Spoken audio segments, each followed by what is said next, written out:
Selamat malam. Apa kabar dunia pendidikan?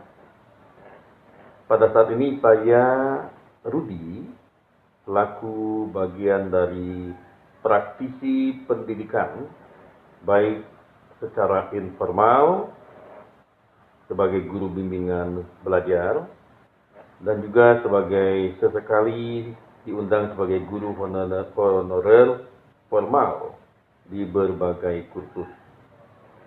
Saat ini saya ingin mengajak kita untuk berdiskusi sejenak, sembari merenung sejenak dengan topik antisipasi sekolah tatap muka offline di era struggle against pandemic. Kita ketahui bahwa sebentar lagi, sesuai dengan arahan Menteri Pendidikan Nasional, diperkirakan atau direncanakan mulai bulan Januari 2021, sebagian besar sarana pendidikan secara formal, sekolah-sekolah akan diizinkan mengadakan pendidikan dengan tatap muka.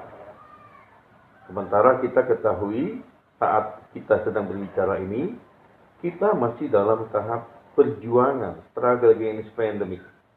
Berjuang melawan ancaman wabah pandemik. Maka untuk itu, saya ingin mengajak kesiapan kita, baik seluruh stakeholder elemen masyarakat yang terlibat di dalam pendidikan sekolah, baik sekolah formal dan sekolah informal, untuk sama-sama mengantisipasi. Dalam mengantisipasi gerakan pendidikan sekolah tatap muka offline untuk menggantikan sistem online yang selama ini telah berlangsung beberapa bulan, hampir 2 semester ya, mulai dari semester ganjil dan juga genap.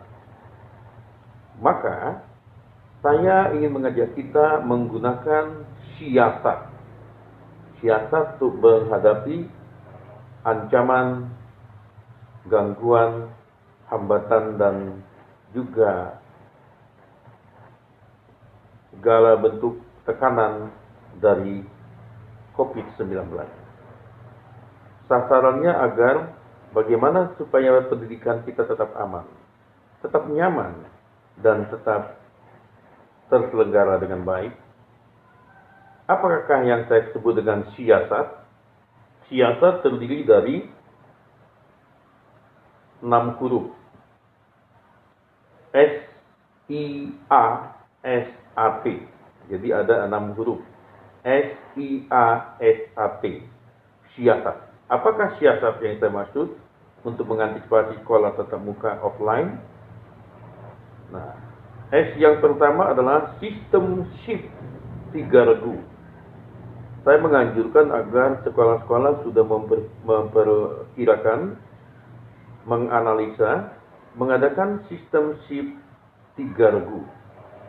Bisa dengan cara satu kelas itu dibagi menjadi 3 regu shift.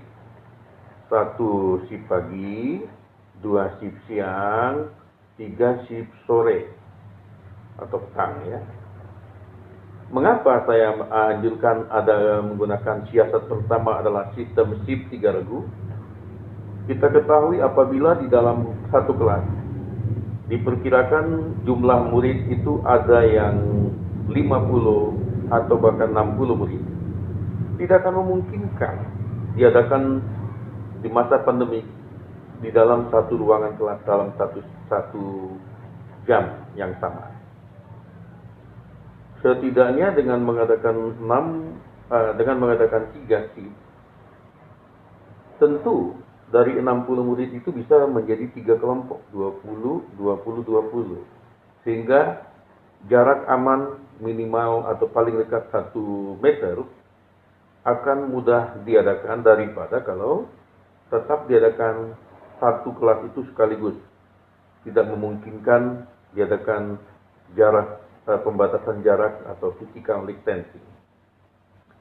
Kita ketahui bahwa apabila berkumpul lebih dari jumlah yang wajar dalam satu ruangan, tentu akan menyulitkan pembatasan sosial atau physical distancing. Tapi dengan mengadakan sistem shift 3 regu, ada yang pagi, ada yang siang, ada yang malam, niscaya pengaturan untuk pembatasan physical distancing, penjagaan jarak, mudah dilaksanakan dengan baik. Itu adalah X, siasat S yang pertama. I, indoor dan outdoor berjaga jarak.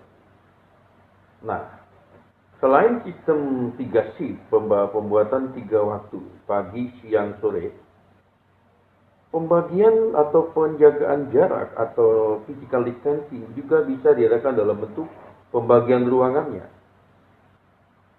Tentu kita akan kesulitan memantau pendidikan atau menjaga jarak aman apabila indoor di dalam ruangan semua. Tetapi apabila, contohnya di dalam kelas itu ada 60 murid, dibagilah, dari 60 itu misalnya kita bilang dibagi 2 regu, jadi ada 30-30. 30 ini juga bisa menjadi dibagi 2 lagi. 15 di dalam kelas, 15 di luar kelas, indoor dan outdoor. Walaupun mungkin guru agak capek dikit, mondar-mandir memantau kelas di dalam dan memantau kegiatan yang di halaman atau di luar kelas, mungkin di teras kelas. Intinya bagaimana supaya benar-benar jarak itu terpantau dengan aman. Karena apabila ada di indoor dan outdoor, tentu jaga jaraknya bisa diatur dengan demikian rupa. SI. Lalu A, aktifkan regu piket 5K dan 3M. Kalau dulu kita tahu regu piket itu hanya untuk sebatas kebersihan kelas, kebersihan ruangan. Maka sekarang kita akan bisa merevitalisasi regu piket itu bukan hanya untuk membersihkan ruangan saja, tapi juga sekaligus piket 5K plus 3M. Jadi aktifkan dalam satu hari itu ada regu yang mengamati kebersihan sekaligus 3M. Baik mengamati bagaimana menjaga jarak, bagaimana mencuci tangan dengan sabun, dan juga bagaimana memakai masker. Tentu dengan piket seperti ini, guru tidak sendirian untuk memantau adanya pengamanan protokol kesehatan di sekolah itu. Karena setiap murid akan menjadi terbudidaya untuk sama-sama mengawasi, ada piket 3M. Tentu akan ada sanksi dan hadiah bagi regu yang sanggup menjalani atau tidak sanggup menjalani ini. Ini akan membuat siswa lebih tertarik untuk sama-sama aktif menjaga protokol kesehatan, mengikuti protokol kesehatan. Siasat, SIAS. S-nya itu juga yang berikutnya adalah sesuaikan protokol kesehatan dengan disiplin tanpa keramaian. Nah, ini penting nih. Bagaimana di sekolah itu yang kalau berdatangan semua tidak dipakai bentuk shift, tidak dibagi outdoor dan indoor, tidak ada dibikin regu 3M-nya selain dari 5K, tentu akan kesulitan bagi sekolah untuk mengadakan penegakan disiplin tanpa keramaian. Tetapi apabila disesuaikan sistem tadi, sistem 3 regu shift diadakan, pembagian ruangan juga ada indoor dan outdoor, pengaktifkan regu siswa itu untuk mandiri protokol kesehatannya, tentu tinggal menyesuaikan bagaimana sistem pengawasannya bersama-sama. Sehingga akan tercipta suasana yang saling menjaga, saling mengawasi, saling mengingatkan, dengan tanpa keramaian. Tentu guru dan kepala sekolah dan seluruh yang terlibat sebagai stakeholder di sekolah boleh sama-sama memikirkan penyesuaiannya, baik penyesuaian tempat, penyesuaian waktu, penyesuaian bidang studinya, tentu dengan cara baik. Siasat, S-I-A-S, sekarang A. A adalah adakan sistem homeschooling untuk pelajaran bacaan. Jadi supaya untuk hal ini, sekolah juga tidak kewalahan dengan sistem pelajaran yang bertumpuk. Lebih padat dibanding sebelum ada COVID-19, COVID-19. Tidak semua pelajaran itu diadakan di sekolah. Sebagian pelajaran bisa diadakan seperti selama ini dengan cara homeschooling. Diadakan di rumah saja. Mungkin kalau matematika yang ada bahasa Inggris, IPA, itu wajib diadakan di sekolah. Karena sebagian murid ada yang butuh bimbingan, tidak cukup hanya tugas-tugas yang diberikan oleh guru lewat online.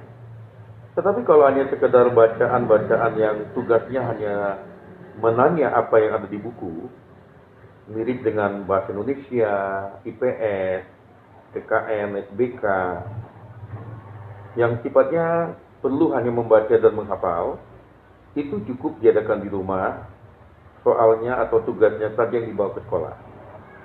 Sedangkan kalau matematika, IPA, bahasa Inggris adalah hal yang wajib mendapatkan bimbingan guru untuk usia sekolah.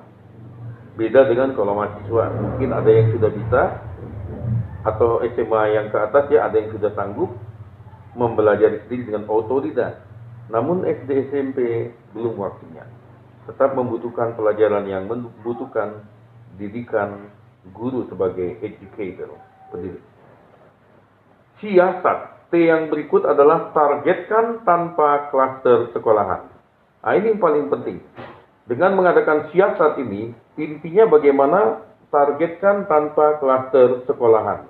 Jadi bagaimana kalau diadakan sistem tadi dengan baik, shift sudah diadakan, outdoor dan indoor sudah diadakan, regu diadakan, maka dengan sistem yang ada, tentu ada namanya evaluasi, pengontrolan dari kepala sekolah dan pengawas. Targetnya benar-benar tidak ada pelanggaran di situ. Tidak ada klaster sekolahan di situ.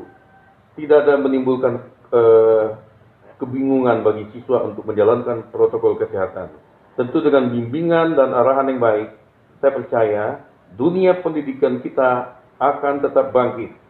Bangkitlah dunia pendidikan kita, majulah dunia pendidikan kita tanpa ragu, tanpa takut, tanpa terjadi hal-hal yang tidak diinginkan. Mari kita harapkan dan kita doakan dan kita upayakan terdapat sistem pendidikan tatap muka offline yang aman, nyaman, dan tentu ramah lingkungan, ramah anak, dan juga ramah protokol kesehatan. Demikian arahan saya, bukan arahan kali ya, bisa semacam share dari saya sebagai salah satu dari praktisi pendidikan sebagai tenaga guru baik informal dan di beberapa tempat kadang mengundang saya sebagai guru formal. Atas perhatiannya kita ucapkan terima kasih, semoga bermanfaat. Amin.